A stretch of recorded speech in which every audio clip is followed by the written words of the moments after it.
ukabyitsindagiramo kanga kujyamo pe bikanga rwose bikanga kandi mu bigaragara ari nta n'icyo atwaye ariko haba hari impamvu Imana ikurinda yego izi kari ntumwe ya Satani mu buzima bwawe kumva muri wowe tugere 5 ariko hari umuntu agira yo ya gatandatu yego yo mu Mana nyine yo mu Mana akavuga ati ngengera siziye musanze ariko hari ukuntu bisanzwe n'ubundi hariho 5 zo tuzi ko yego ariko ya gatandatu tuvuze yo niyo mu mwuka iba yiyongereyeho yongere ku yindi isanzwe baragutaca gukumva hari ibindi ariko ibi byo birenze n'imbaraga zihumurirwa zumva imbaraga z'ibitero n'iz'abadayimoni zikuzengurutse ako kantu niko cyane rwose bitandukanye nuko wakumva ibindi rero nivana cyita iyo esprit de discernement ntabwo ari hishurirwa abantu batubyumvikana neza ndumva bitandukanye kandi cya kabiri ntabwo biri no mu mpano z'Imana twabonye muri bizagera kuri zingaye 9 ubumwe bw'abera ministries amavuta kandagira amateka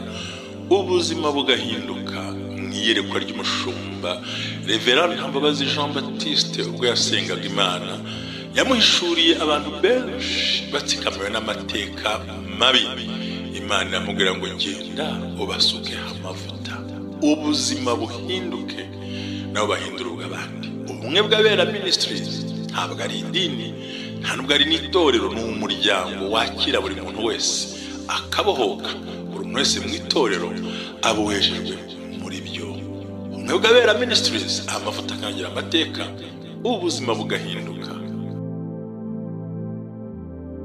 amavuta kandagira amateka ni ijambo dukura mu gitabo cy'abami ba 2 ibice 4 umurongo wa 2 aho umubyeyi w'umupfakazi yarafite ideni bagiye kumutwarira abana aragenda asanga uwitwa umuhanuzi Elisa aramubwira ati bagiye kumutwarira abana mbigenze gute Elisa aramubaza ngo ufite iki mu rugo rwawe undi aramubwira ngo ntacyo mfite ngo keretse agaherezo gato k'amavuta aramubwira ngo nothing I have nothing in my house unless the jug of oil aramubwira ngo genda utiri ibindi ukoresha ngo twatuye dusuzuguritse ya mavuta make asuzuguritse niyo yatumye akandagira ideni arayishyura byose bigenda neza icyo ufite icyo ushoboye icyo ubasha gukora bwa buryo bwawe na yanze na bwa bwenge bwawe icyo usuzuguye n'ikimana igiye guhera yo kubakira amateka naho rero hafi ubusobanuro amavuta kandagira amateka ubwiza bwawe ukusa ukureshya icyo ushoboye icyo ukora uko ubigenza aho uvuka aho ukomoka ibyo wita bisuzuguye iby'Imana igiye kuzakoresha kugira ngo ubashe kugera ku ntego yawe amen nguhaye ikaze wowe ukurikiye ubumwe bw'abera ministries amavuta kandagira amateka ubuzima bugahinduka twishimiye kubana namwe mu biganiro byacu bitandukanye mwebwe mwagize uruhare mu kwagura ubwami bw'Imana no kwagura iyi channel turabashimiye cyane turi kwaguka kubera mwebwe mwabigizemo uruhare nimukabure kumugisha w'Imana abantu batameze neza ndabifuriza kumera neza cyane cyane abarwayi abarwaje abagize ibyago bitandukanye Imana ibasange ibahumurize kuko ni we mufasha w'ukuri dufite amen rero mbasabiye kugira ibihe byiza amazina yanjye ni Jerry nkuko bisanzwe nishimiye kongera kuba ndi kumwe na Mushumba umeze neza Mushumba ya ndizera Imana yego mutima wanjye uguwe neza amen atari uko hari ibitangaza byabaye ibitangaza afite gikomeye nuko n'uyu munsi nawubonye abantu babifata nk'ibisanzwe nyamara si ibisanzwe muntu w'Imana iyo turyamye dushyirwayo ukabona urakangutse ivuga uti naya ni amahirwe rata kandi uko izuba rirashe niko kurasira ibyiza kandi uko rirenga ni ibi byawe Imana iturinde mu izina rya Yesu amen urakoze cyane Mushumba muri kino cyumweru ndagira ngo twibande ku bintu bifitiye abantu akamaro cyane cyane mu buzima bwo mu mwuka yes ndabizi ko hari icyo umfitiye ndagira ngo nkwakire umbwire icyo ari cyo nanjye mba ndaha kugira ngo nige ubundi bigaragara ko kino cyumweru ubu nibwo ndimo njya muri ya kampani yanjye utaruzi yego harimo icyo bita social social hari nk'ibintu byinshi bitandukanye cyane. rero uyu munsi wone nagutegura ikintu bita esprit de discernement. Esprit de discernement nimba nibuka igifaransa nize barimo kirimo kiragenda tujya mu cyongereza ariko ngenekereje esprit no mwuka de discernement ni nka sensa kwiyumvamo kujya nko kwiyumvamo muri make tubyita ngo ni umwuka wo kwiyumvamo ikintu kandi kikaba yego biva ku ijambo sensa sensitivity. yego urazi ko ahantu hose hari sensa cyane cyane nk'iriya matara iyo haje mu mwijima ikigaragaye mu mwijima itara rikaka ryaka nuvuga ngo rirasensinga rikumva harya ni nka ya minara ya antene ikurura iminara myinshi burya haba harimo sensa n'ubundi yego kurura amajwi kurura ibintu so rero nibundi ni nantu ziri mu tuko tugira 6e sense ari ukumva gukora y'umurwa n'ibyo byose no kumva muri wowe tugire 5 ariko hari umuntu agira ya gatandatu yego yo mu mana nyine yo mu mana akavuga ati ngengera 6e sense ariko hari ukuntu bisanzwe n'ubundi hariho 5 zo tuzi ko tugiye ariko iya gatandatu tuvuze yo niyo mu mwuka iba yiyongereyeho yongere kuba indi sanzwe baragutacinga ukumva hari indi ariko ibi byo birenze n'imbaraga zihumurirwa zumva imbaraga z'ibitero n'iz'abadayimoni zikuzengurutse ako kantu niko cyane rwose bitandukanye nuko wakumva ibindi rero niva bita iyo esprit de discernement ntabwo ari hishurirwa abantu batubyumvikana neza ndumva bitandukanye kandi icya kabiri ntabwo biri no mu mpano z'Imana twabonye muri byazigera kuri zingahe 9 oya ahubwo nihiza mukajya nko muri 6e sense nubwo tugire 5 yego muri izo 5 bamundi ni nk'ebyiri z'impanga kuko harimo n'ubundi kumva no kumva ariko bisanzwe by'abantu bose ariko aho no kumva ibinyamwuka bibi byose bikuzengurutse cyangwa ushobora guhura nabyo cyane uzarebe hari nk'ukuntu wabaga ugenda ahantu wenda nko mu nzira hari ikintu bajya bavuga ngo umusatsi ukakuva ku mutwe ntago ubuvuyeho ariko hari ukuntu wiyumvamo kameze nkaho kakogoshe kakwa ku musatsi wose abantu barabyumva cyane ariko ugiye kubidusobanurira noneho tubimenye kurushaho ni ibimenyetso byerekana ko ufite uwo mwuka wo kumenya imyuka mibi ikuzengurutse iyo mugiye guhura nayo iri mu matungo iri mu bantu iri mu byo uvuga ukagira umwuka wa sensa ugasesinga ukumva ikintu ku buryo umuntu utari kugenda bivuga ntabwo tubyumva urabyumva neza cyane aha rero ikimenyetso cya mbere ni ukumva hari ibikugose haba mubo muri kumwe abo mutari kumwe aho ariho hose kandi ntibyumvwe n'undi muntu muri kumwe kumva umwihariko wawe wenyine kumva ikintu cy'amareze mu mwuka ugafata telefone ukayireba ku buryo umuntu akugeraho bamaze kumenya ikintu afite yego kandi the most Christian this world bafitiye impano ariko ntibabimenye ni hahandi usanga umwuka w'umuntu urwana n'umubiri w'umuntu bireke bikora umubiri ati bikore tuza iyo udafite rero umwuka wa discernement ntabwo ngitihishurirwa kugira amatwi y'umwuka yumva ibikuzengurutse yumva abakuzengurutse kandi Imana ibikorera iki no kuyego protecting kugira ngo ikurinde tu utagwa mu mutego w'icyo kintu cyane so abantu benshi uwo mwuka barawufite ariko impamvu ntibanawukoresha kubera ko aba bati ibitekerezo bya muntu reka ngerageze ntabwo awuha agaciro so nuko iyi ni impano iyi si impano iyi mpano niyo ifasha gutuma umuntu abasha kugira ikintu abona buryo usomye itangiriro 3:3 wa mbere n'uwa kabiri ubwo Yakobo yaragaze imana yahise amenya ko hari abamarayika bari abantu ariko abandi ntibabimenye urumva yakoresheje iyo esprit uwo mwuka uhabwa n'Imana yumva ko hari abamarayika ariko nta wundi wari wanabyumvisha. Imana y'Imana hareba. Sero iyi mpano idufasha kudatinya, ikadufasha gushirika ubwoba no kumenya ko Imana ibikora kubw'urukundo dukunda rwayo. Yaba ari impano imeze nk'ubuhanuzi ahubwo inakomeye, ariko iyi ni Imana iguprotectinga mu buryo bukomeye. ni ibintu Imana ikora, kandi icyiza cya bino bintu ni ibimenyetso byerekana ko wifiteho wowe ubwawe. Ntawuza ngo akubwire, ntawuza ngo akuburire avuga ati wijya aha wikora iki, bikuzaho wabyeretswe ntiwabibonye ahubwo uri murabyumva. wowe ubwawe uriya mugiye guhura nawe stop, mwirinde cyangwa ntujyeyo waba ufite ahantu ushaka kujya. Bana gutumiye batishaka inzira, ugashyigura akaguru ngo ugende ugategura gahunda. Hari abantu ba forcing.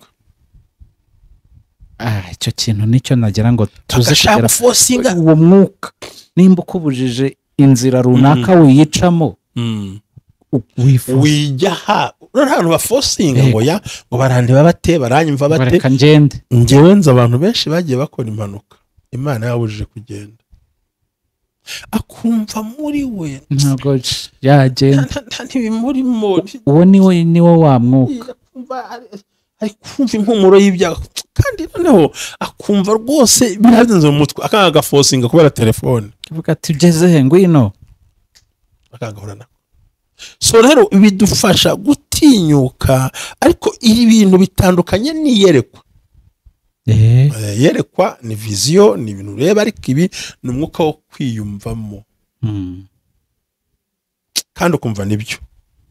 Oya biba ari nabyo kuko biraza. Niyo usinze wa mugani wawe uhura n'ingaruka, ikubwira ko wakagombye kuba wumviye kuko wahawe ububuzi mbere. Kuhuka numva umuntu yaba aturutse nk'ari imbere, ntuhishuwe ngo mvuge ngo neretswe, ahubwo kumva muri wowe arabangamye ibyo agiye kubwira nturubikore. Ariko tubayatereka nge Abanyafrika n'Abanyarwanda benshi tubana hano ku isi, burya kwijanisha runaka hari ibintu abantu bakora bagira ngo bereke abandi ko bahari. Ntabwo tuzi wi uno. Bana Barundi nabo baranyumva mu Kinyarwanda, n'abakumva mu Kinyarwanda nabo baranyumva. Hagazi guhakana se? Hari Abanyarwanda tuzi guhakana se kubize? Ngo no. Nzareba. Uzi kushaka kubona amafaranga yawe akajya kuyaguza akayakuzanira. Kuko yanze kuguhakanira ko ntayafite. Kandi yabonye noneho byabona kibazo ngo navuze ibintu byishiro bisaba ko ijambo kwiyumvamo, kumva ahantu wicaye ntibikunze, ukabona ibiryo bazanye mbega ukumva umwuka urimo urakubwira ngo attention ukawukiyarura. So rero ntabwo ari yerekwa agura imvamo. Icya kabiri cyerekana ko ufite umwuka wihisha, umwuka wo kumenya ibintu biciye ku mubiri wawe, ni ukugira inzozi zikaba impamo zigasohora. Ni ikimenyetso cyakwereka ko ufite uwo mwuka wo kwiyumvamo. Ni ukugira inzozi zikazaba impamo kandi zigasohora. Inzozi z'umugabo witwa Yosefu ntawazihakana. Ntabwo ati jyewe nabonye bimeze bitya, mbona ibinyikubita imbere, mbona inyenyeri zingwa imbere kandi zarasohoye. Wari wamubwiye yari yarose, ariko arabyumvamo. Bigufasha gusohoka mu bibabaro no kwirinda kugwa mu mitego. Bigufasha gusohoka mu bibazo no kwirinda kugwa mu mutego. Umva ko ufite ubwirinzi. N'ubwirinzi n'ubundi. Niyo mpamvu ni protection ikomeye. Niyo mpamvu abadukukiye Bwabera Ministries hari uko wiyumvamo n'ibitekerezo bigatekereza. Icyo nkundira buryo ubwonko urabura ngo no cyangwa we, ariko amarangamutima y'umuntu reka mpenye reka mfe gutya, ariko inzozi yo ruzi zibaye impamo. Tansiyo yitondera. Icya gatatu, kumenyera umuntu kure atarakugeraho. Shaye niyo bita sensa no kuri uba wamusikaninze kandi nta wamukubwiye.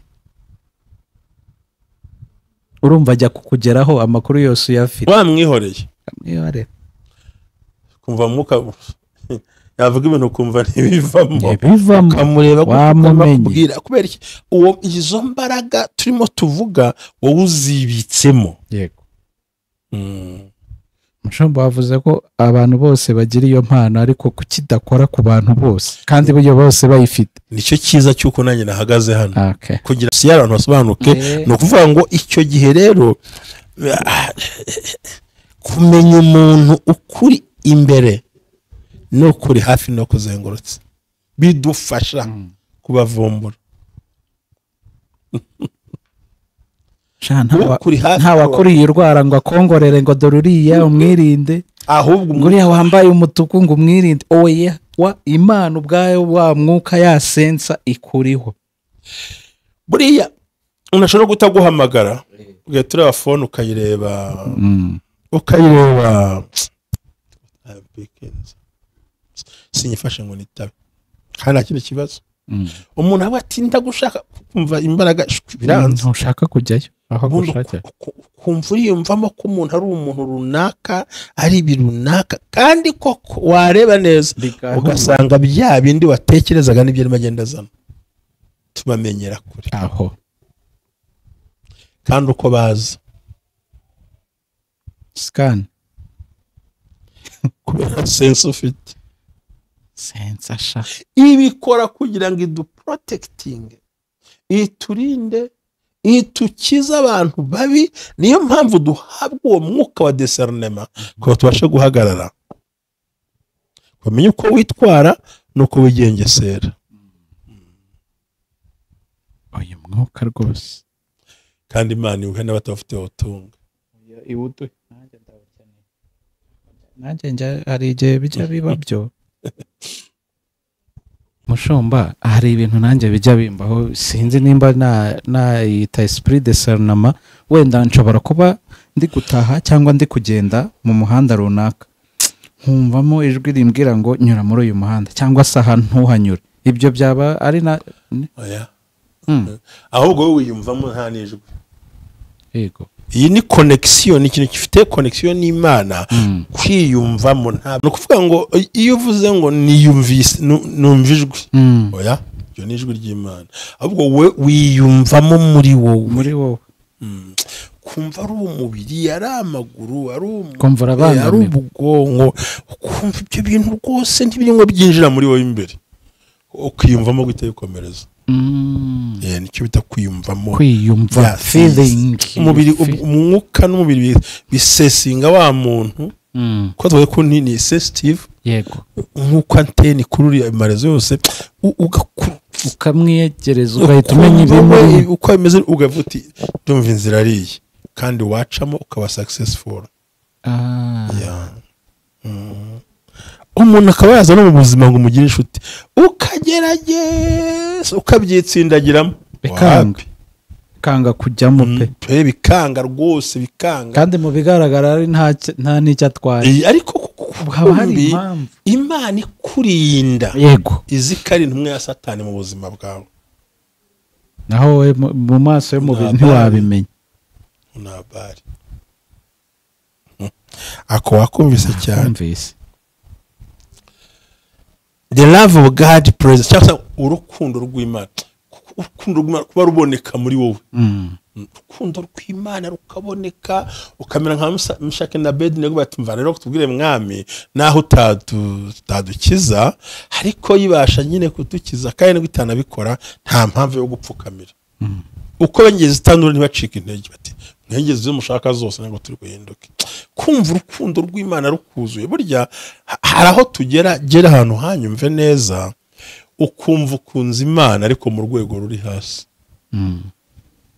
Hakaba n'igihe ugera ukumva waburi ngo naho ibindi byose ukumva ukunze Imana mu rwego rudasanzwe, ukumva uri Daniel mu rwego rw'intare ukabuti ntabwo nzabireka, ukumva urukundo rw'Imana rurakusamutse, praise and worship muri wowe, ukumva utangiye kugira urukundo utigeze ugira ku Mana. Ni ikimenyetso simusiga yuko ufite umwuka wa discernement, umwuka wo kuvumbura, umwuka wo kwiyumvamo, umwuka wo gutahura, umwuka wo kumenya icyo abadayimoni bategura, ukumva uraho ufite mu mutima wawe. Abadayimoni uba wabazengereje. wamenye imigambi mbere yuko bayikwapurikiraho. yes urukundo rw'Imana ukumva rurakuzuye kandi Imana ikaguhamagara ukumvira gushatse nkuko byagenze kuri Samweli ubwo yari aryamye kwa Eli arangije amubwira atari koti ambati Samweli akajya kureba Eli ngajyeho gatatu ati niwongera mu ijwi riguhamagaye ngo nyagasani ndi hano ngaho mbwira. Urumva ko nta makuru yari afite, yari umwana ntabyo yarazi, sibyo? Ibyo rero ni ibintu byerekana ko Imana irimo igendeza mu ruhande rwawe kandi igaragaza ko ufite wa mwuka. So rero ibyo rukundo rw'Imana haba no muri Yohane 4:14 naho biragaragaza, herekana umusamariya mwiza cyane, kandi umusamariya abantu banenwa n'abayuda. Ibaze kuvura umuntu, gufasha umuntu unenwa ukamushyiramo uwo muntu usanga yifite ikintu cy'urukundo rw'Imana muri we, Imana ikamuvugisha kumva arakeneye umwuka wa sensa. Rero uwo nguwo rwose. Ikindi cya gatanu tugezeho, kumva imbaraga za Satani, iz'abarozi, iz'abagome zihishe zikuzengurutse ukazimenya zitarakumenya, urazivumbura. kumva hari umuroza ya dayimoni ngo zubundi ziba ziri hidden, ziba zihisha ubundi. Abantu bajya bamenya ko imbaraga za Satani ntabwo zigenda ngo we wazibona, gusa wazinjiyemo ubona ko arimo yitwara nka Satani, birumvikana.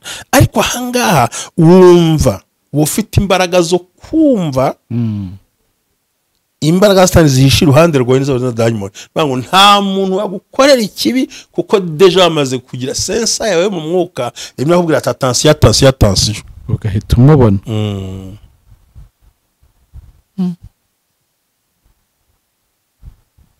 Imana iduha uwo mwuka rwose, nako turawufite, ahubwo ukore. Icyo gihe iguha mwo kumenya uwo ari we wese ukujeho afite impamvu zitari nziza, umuvumbura atarakuvumbura, wamumenye ukisekera. Yesu yaravuze ngo muri mwe hahagaze nk'umugambanyi. Kera yari yabibonye kera, yasensinze ngo muri mwe hahagazemo iki? Umugambanyi. Kandi yari Yuda ubika amafaranga. Menya na yarabimenye na mbere yuko wabimenye cyane.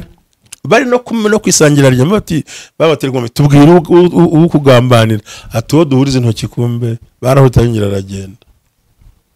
So uyu mwuka urumva nugera gusa ngo uhaye rwa Yuda na Yesu, amenya ngo muri mwe hagati aho hicaye nk'umugambanyi. Muri n'ikimenyetso. Rero ikintu uyu mwuka udufasha kuvumbura barunaka bagiti mu jisho n'ibishaza mu kuguna, bafite ishaza mu gutwi barunaka tutavuga amazina, bidufasha kubavumbura before meme hari n'imiri guhamagara wayireba ugatomba ibyishatse kukubwira cyane. Ibyo byo n'umuntu ariki niki. So ni esprit de ikindi nagira ngo tureme Matayo 21, ariko ni ibyo byorana hasomye n'ahafutse. Ahubwo ikindi gikomeye vuga ngo ko kazimaze kuba zingahe? Zare 5. Ubuzimaze no kuba nyinshi. Ikindi uwo mwuka udukorera iki? Fake friends, kubavumbura. Fake friends kuzi cyane cyakoze. Za frenemies ni inshuti z'ibinyoma zitari iz'ukuri zitubeshya. Uyu mwuka turimo tuvuga ahangaha kuvumbura, menya umuntu utari ko muri mwe tu harimo, ntabwo Imana muri benshi nubwo mu ndirimba mu byina, ariko muri mwe tu harimo umuntu ukeneye kumemukira. Urugero rwiza, Imana rero ibikora kuki? Iguha uwo mwuka kugira ngo bigende bite? Just for protect, nukugira ngo ikurinde utazagwa mu mutego bitwa va fake friends, frenemies. Turabagira b'inshuti z'ibinyoma ari fake cyane, usanga nta kindi kintu cy'abashinzwe bagira ngo ni nk'ititwara amagambo ava kujyana. So bizaro gufasha gutuma wirinda wowe ubwawe, kabiri no kugira ngo ubashe kurinda Imana ikurimo. Yesu aduhana umugisha. Amen.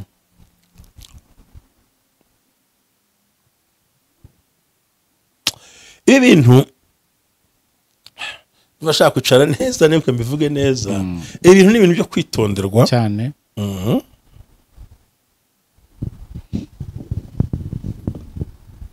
Nubwo biba byoroshye. Icya gatandatu cyerekana ko icya gatanu cya gatandatu cyerekana yuko ufite umwuka wa discernment abantu batangira kutakumva neza bakwiyumvemo batari kuvundi kuki bigira gutya wigize umunyabwenge ibi nibi kwihuta kubuhamagara ntutwitabe kuki ugira gutya ushyiramo imibare myinshi imibare yawe ibintu byinshi cyane urabategereje abo bose ntago bakwiyumvira cyane nta n'ishuti ubundi unagira buriya kuko hari uzabwa ikintu kimwe ngo atibura niwe wabinteje ikindi bene n'umuntu umeze gutya agira inshuti nkeya yego ntajya mu kavuyo yanagutwerera ntaze mu bukwe kuko hari amenya amakuru mbere yuko iki so nuvuga ngo icyo gihe niho usanga uri isolated nagira ngo ture ntuze 27 igitabo cy'umuhanuzi Yeremiya 27:10 Yeremiya wahabonye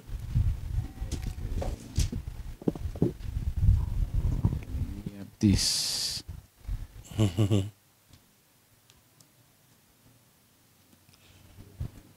rero nkuko nari nkusobanura kugira ngo ni Yeremiya 15 umurongo w'10 umanuka hepfo yego 15 bangu Uwiteka waranshutse nimuragushukika urumva hanasobanura ko burya ahamagarwa Yeremiya yamubwiye ngo nagushyiriho ku umuhanuzi wo gusenya kurimbura no kuvanaho ibintu byose hati iyo mvuze intambara ziravuka ntaceceka mu rukangurumanamo ati nesema niki nagukora umbere y'isoko yishukana nicaye genyine ndi isolated ndi genyine ku ruhande rwanjye nibiki byabayeho mwami urumva deja naguraga cyagiye ngo abantu bakwiyumvira nabi amunemera kari umuhanuzi bakabeshya ndetse muri 27:15 haravuga ngo dore babahanuriye ko muzamara ko nta mahoro ahari urumva abandi bavuza amahoro ariko umwe mu bahanuzi wa Isirayeli warabihakanye kuko hari ibyo yiyumva barangije amushyira mu nzu y'imbe barafunga ndetse binakomeye mu by'ubuteye ubwo so nuvuga rero ngo